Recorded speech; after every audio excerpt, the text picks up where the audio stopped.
Genghis Khan, ये नाम सुनते ही आपके दिमाग में क्या आता है? शायद बर्बरता, खौफ या फिर एक अजेय साम्राज्य की तस्वीर। आज की हमारी इस चर्चा में हम इतिहास के इसी सबसे जटिल और खौफनाक नेता की पूरी कहानी को करीब से समझने वाले हैं। हम देखेंगे कि कैसे एक बहिष्कृत इंसान ने सारी मुश्किलों को पार करते हुए पूरी दुनिया का नक्शा ही बदल कर रख दिया। तो चलिए बिना किसी देरी के शुरू करते हैं। अब इस कहानी में गहराई से उतरने से पहले जरा इस नंबर पर गौर कीजिए। 0.5%। दिखने में ये बहुत छोटा सा आंकड़ा लग सकता है, लेकिन सच कहूं तो ये एक बेहद चौंकाने वाली सच्चाई है। क्या आप जानते हैं कि आज दुनिया भर में हर 200 में से एक पुरुष का डीएनए इतिहास के इसी एक अकेले इंसान से जुड़ा है? जी हाँ, आज करोड़ों लोगों की रगों में चंगेज खान का आनुवांशिक अंश दौड़ रहा है ना बिल्कुल दिमाग घुमा देने वाली बात? तो इस पूरी कहानी को हम कुछ मुख्य हिस्सों में बांटकर समझेंगे। पहले हम देखेंगे उनका सत्ता तक पहुंचने का क्रूर सफर, फिर कैसे उन्होंने प्राचीन नियमों को तोड़ा। इसके बाद उनके यूनिवर्सल रूलर बनने की कहानी, रोम से भी बड़े साम्राज्य का निर्माण, और अंत में बात करेंगे उनकी मौत से जुड़े उस ऐतिहासिक रहस्य की जो आज भी अनसुलझा है। सबसे पहले बात करते हैं भाग 1 की, सत्ता तक पहुंचने का उनका क्रूर सफर। साल 1162। मंगोलिया और साइबेरिया की सीमा के पास एक बेहद खतरनाक और अस्थिर इलाके में तेमुजन नाम के एक बच्चे का जन्म होता है। ये एक ऐसा समय था जब कबीलों के बीच वर्चस्व के लिए खून खराबा आम बात थी, और इस बच्चे की शुरुआती जिंदगी, खैर, वो किसी बुरे सपने से कम नहीं थी। जरा कल्पना कीजिए, 10 साल का होने से पहले ही दुश्मन कबीले ने उसके पिता को जहर दे दिया। इसके कुछ ही हफ्तों बाद उसके अपने कबीले ने क्रूरता की हदें पार करते हुए उसकी मां और 6 भाई बहनों को भूखा मरने के लिए छोड़ दिया। इतना ही नहीं, बाद में तेमुजन को उसी कबीले ने पकड़कर गुलाम भी बना लिया था, जहां से वो जैसे तैसे अपनी जान बचाकर भागा।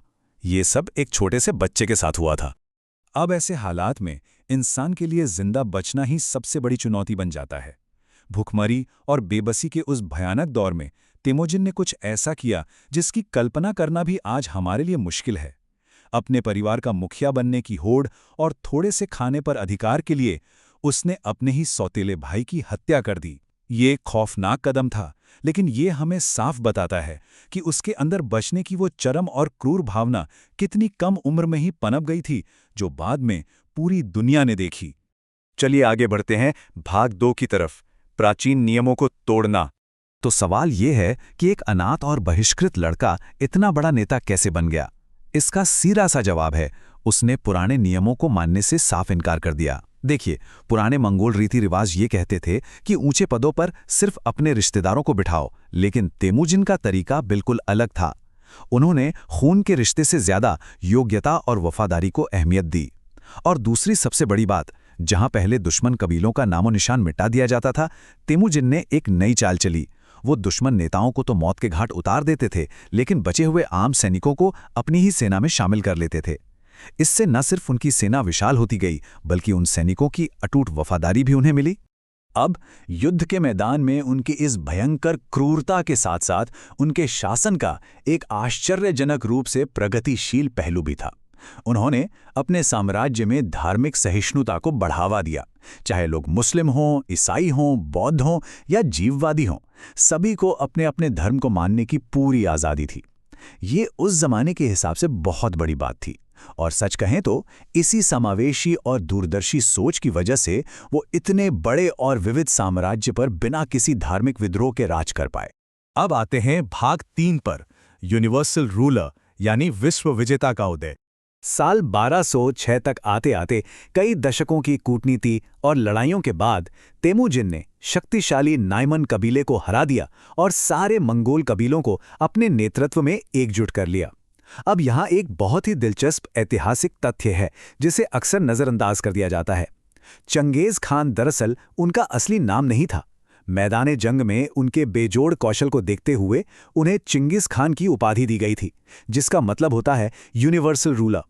आज हम जो चंगेज बोलते हैं वो असल में इसी शब्द के उच्चारण का एक पश्चिमी तरीका है। इतनी बड़ी ताकत हासिल करने के बाद उन्होंने अपनी सैन्य रणनीतियों को एक ऐसे स्तर पर पहुंचा दिया जो अपने समय से बहुत आगे था। खानाबदोश योद्धाओं को उन्होंने एक अनुशासित मशीन में बदल दिया था। जासूसों का बहुत बड़े पैमाने पर इस्तेमाल करना, लंबे अभियानों के लिए अतिरिक्त रसद और कपड़ों के साथ सटीक और समन्वित हमले करना, वे कभी भी बिना पूरी तैयारी के मैदान में नहीं उतरते थे। लेकिन उनकी सबसे डरावनी और शायद सबसे असरदार रणनीति थी मनोवैज्ञानिक युद्ध। वे अक्सर किसी शहर पर हमला करते वक्त जानबूझकर कुछ लोगों को वहां से जिंदा भागने देते थे। क्यों? ताकि वो खौफज़दा लोग दूसरे शहरों में जाकर मंगोलों की बर्बरता की कहानियां सुनाएं। इस रणनीति का नतीजा ये हुआ कि मंगोलों के पहुंचने से पहले ही उनका खौफ वहां पहुंच जाता था और कई शहरों ने तो बिना एक भी तीर चलाए उनके सामने आत्मसमर्पण कर दिया। इसके बाद हम आते हैं भाग 4 पर, रोम से भी बड़ा साम्राज्य। इन खतरनाक रणनीतियों की बदौलत उन्होंने जो साम्राज्य खड़ा किया उसका आकार बस अकल्पनीय था। प्रशांत महासागर से लेकर पूर्वी यूरोप तक फैला ये भूभाग मानव इतिहास का सबसे बड़ा सटा हुआ जमीनी साम्राज्य बन गया। जरा सोचिए, इसमें आज का पूरा रूस, मध्य पूर्व और मध्य एशिया का एक बहुत बड़ा हिस्सा शामिल था। दुनिया के नक्शे पर एक साथ इतने बड़े भूभाग पर किसी एक इंसान का नियंत्रण ऐसा इतिहास में फिर कभी नहीं देखा गया। लेकिन इस अभूतपूर्व विस्तार की कीमत बहुत खून से सनी थी। जहां एक तरफ उनका शासन धार्मिक रूप से प्रगतिशील था, वहीं बगावत होने पर उनकी क्रूरता की कोई सीमा नहीं थी। इसका सबसे बड़ा उदाहरण है साल 1227, जब चीन के पास रहने वाले तांगुतों ने उनके आदेशों की अवहेलना की तो उन्होंने न सिर्फ पूरे इलाके को तहस-नहस कर दिया, बल्कि आदेश दिया कि शाही परिवार के हर एक सदस्य को मौत के घाट उतार दिया जाए। उन्होंने जानबूझकर एक पूरे वंश को इतिहास के पन्नों से हमेशा के लिए मिटा दिया। और अब आखिरी हिस्सा, भाग 5, इतिहास का एक अनसुलझा रहस्य।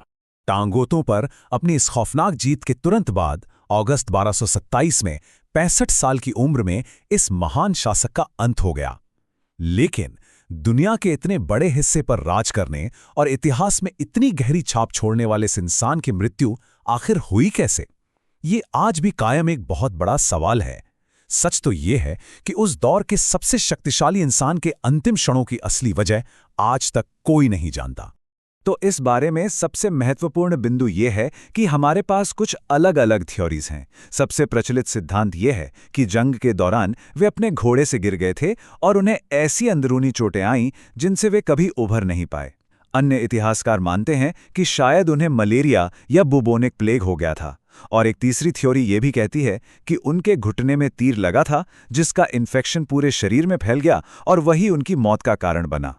खैर, मौत का कारण चाहे जो भी रहा हो, जैसा कि हमने शुरुआत में कहा था, भले ही उनकी मौत का रहस्य अनसुलझा हो, उनकी आनुवंशिक विरासत आज भी हमारे बीच मौजूद है।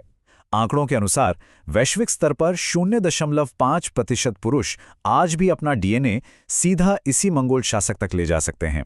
यानी सदियों पहले गुजर चुके इस शासक का अंश आज भी करोड़ों लोगों के भीतर जिंदा है। अंत में अगर देखा जाए तो ये पूरी कहानी एक बेहद जटिल इंसान के दोनों पहलुओं को समेटती है।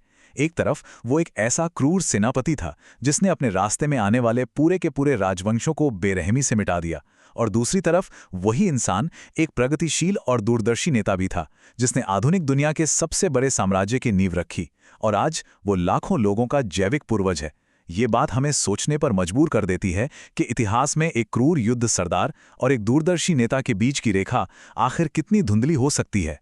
आज की इस चर्चा में हमारे साथ जुड़ने के लिए बहुत बहुत धन्यवाद।